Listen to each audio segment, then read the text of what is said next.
네, 안녕하세요. 철영입니다. 네, 트럼프가 비트코인 컨퍼런스에서 연사로 나와서 대미를 장식했죠. 원래 예정되어 있었던 게 대략 한 30분 정도 연설하는 거였는데 훌쩍 넘겨서 거의 1시간에 걸쳐 긴 연설을 했습니다. 그런데 트럼프의 이 연설 내용을 가지고 지금 좀 말들이 나오고 있는 상황이죠. 트럼프 연설 내용의 핵심만 짚어보자면 이런데요. 첫째, 미국이 암호화폐와 비트코인의 기술을 받아들여서 세계를 선도할 거다. 그리고 현 집권당의 반암호화폐 정책을 끝낼 거다. 그리고 되게 의미심장한 약속을 했는데 취임 첫날에 게리 겐슬러 SEC 의장을 해임할 거다. 그리고 중앙은행의 디지털 통화 CBDC죠? 이것의 도입을 막을 거다. 그리고 암호화폐의 자기 보관, 셀프 커스터디라고 하죠. 이 권리를 옹호하고 비트코인 산업을 성장시키기 위한 지원을 할 거다. 그리고 미국을 세계 최대의 비트코인 채굴 강국으로 만들고 비트코인과 관련된 일자리를 미국에 유치할 거다. 그리고 진짜 중요한 거. 마지막으로 미국 정부가 현재 보유하거나 앞으로 미래에 취득할 모든 비트코인을 100% 보유할 것. 딱 들어봐도 대단히 친암호화폐적인 발언들이었죠. 근데 오히려 연설 직후에는 가격이 일시적으로 급락하는 모습도 나오면서 일종의 뉴스의 파라라가 나왔는데요. 왜 그랬을까요? 이유는 두 가지 정도가 되는데 하나는 구체적인 좀 플랜이 없었다는 겁니다.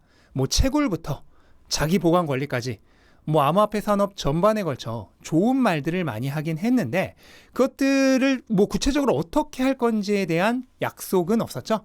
그냥 채굴 강국을 만들겠다.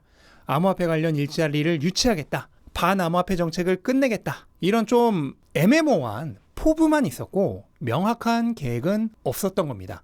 그리고 두 번째 이유가 정말 중요한데 투자자들이 이번 트럼프의 연설에서 가장 기대했던 부분은 비트코인을 전략적 준비 자산으로 하겠다는 약속을 해주는 거였죠. 그리고 실제로 그 비슷한 말은 나왔습니다. 미국 정부가 현재 가지고 있거나 앞으로 얻게 될 모든 비트코인을 100% 보유하는 전략적 국가 비축을 하겠다는 발언을 했죠. 근데 이게 조금 애매했습니다. 시장이 기대했던 명확한 워딩은 준비자산, 그러니까 리저브 에셋이죠. 그런데 국가 비축물이라는 내셔널 스톡파일이라고 표현했는데 굉장히 생소하면서도 애매모호한 워딩을 한 거죠. 아마 이거는 의도적인 선택이었을 겁니다. 비트코인을 지금의 금과 같은 준비 자산으로 하겠다고 말해버리면 본인이 당선된 이후에 정치적으로 굉장히 부담이 되겠죠. 이게 쉬운 일이 아니니까. 하지만 국가 비축물은 그냥 팔지만 않게 하면 되는 거기 때문에 상대적으로 부담이 훨씬 없습니다. 이런 계산하에 정치적으로 선택한 의도된 워딩이었을 것으로 생각이 됩니다. 그런데 이 전략적 국가 비축이라는 단어가 투자자들이 정확히 원했던 바로 그건 아니죠. 정부가 비트코인을 준비 자산으로서 매입하는 것도 아니고 그냥 가지고 있는 걸 팔지만 않을 뿐이니까요. 따라서 실망 매물이 나올 수밖에 없었고 가격이 떨어졌던 거죠. 하지만 진짜로 중요한 건 연설 이후에 단기적으로 가격이 왔다 갔다 하는 게 아니죠. 우리가 주목해야 될 거는 현재 미국에서 벌어지고 있는 이 비트코인을 둘러싼 맥락의 변화입니다. 이게 우리가 주목해야 할 진정한 본질입니다. 트럼프는 지난 선거 때만 하더라도 거의 반암호화폐 인사에 가깝죠. 근데 그런 그가 지금은 친암호화폐로 전향했습니다. 바로 이 부분에서 아주 중요한 힌트가 있는데요. 미국의 대통령이 될 가능성이 현재로선 가장 높은 사람이 가장 큰 비트코인 행사에 나와서 비트코인을 지지하는 발언을 했습니다. 트럼프 연설 이전에는요, 또 한 명의 대통령 후보인 케네디 후보가 나와서 자신이 당선되면 미국 정부가 비트코인을 하루에 550개씩 살 거라는 얘기를 했습니다. 그리고 트럼프 연설이 끝난 직후에는 루미스 상원 의원이 나와서 비트코인을 5년 안에 100만 개 매입하는 비트코인 법안을 발의할 거란 얘기를 했죠. 이런 흐름에 뒤처지지 않으려고 지금 해리스 후보 측에서도 암호화폐 관련 기업들을 만나고 반암호화폐적 행보를 멈춰달라는 서한을 당내에 보냈다고 합니다. 이제 좀 아시겠습니까? 이 맥락의 변화가 이제는 좀 보여야 합니다. 미국의 최고 정치 엘리트들 사이에서 비트코인과 암호화폐에 대한 태도가 바뀌고 있는 겁니다. 그리고 정치 엘리트들이 바뀌면 그 다음은 당연히 정책이 바뀌겠죠. 그리고 정책이 바뀌면 가장 뭐가 먼저 움직일까요? 돈이 움직이겠죠. 정책과 가장 민감하게 먼저 반응하는 게 바로 돈입니다. 이거는 멀리 갈 것도 없어요. 그냥 한국의 부동산 시장만 보시더라도 이미 답이 나와 있죠. 그리고 그 돈은 벌써 움직이고 있습니다. 그래서 미국에서 올해 현물 ETF가 출시된 거고 이미 수천억 달러의 돈이 들어오고 있는 겁니다.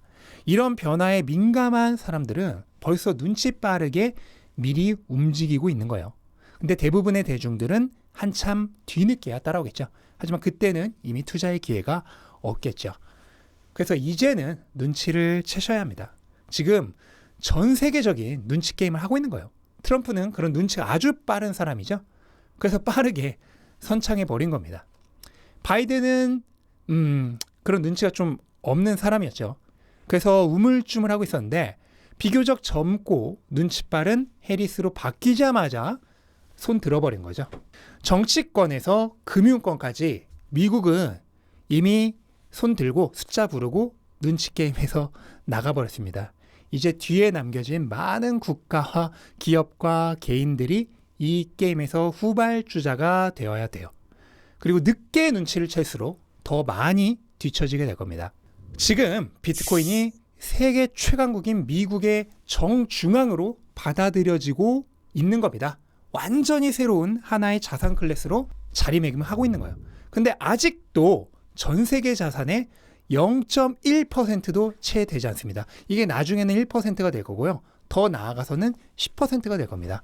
그때 비트코인의 가격은 얼마가 될지 한번 생각해 보시기 바랍니다. 계속해서 말씀드리지만 비트코인은 애플이나 마이크로소프트 이런 한 개의 종목이 아니에요. 주식시장, 채권시장 이런 하나의 산업이자 자산 클래스입니다.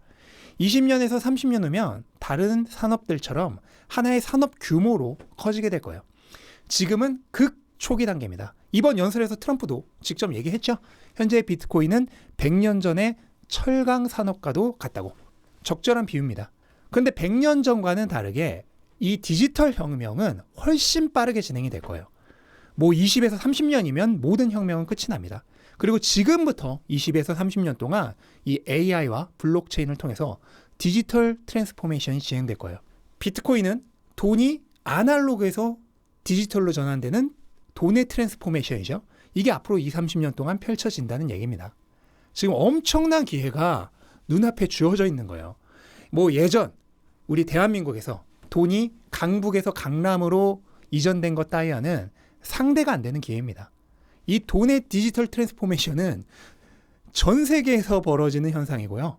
아날로그에서 디지털로의 패러다임 시프트예요.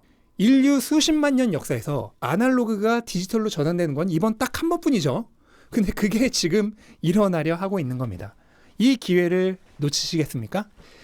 그럼 나중에 자녀들로부터 이런 원망을 듣게 되실 겁니다.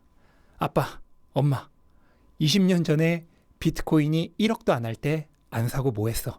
그런 원망을 듣게 되지 않으셨으면 좋겠습니다.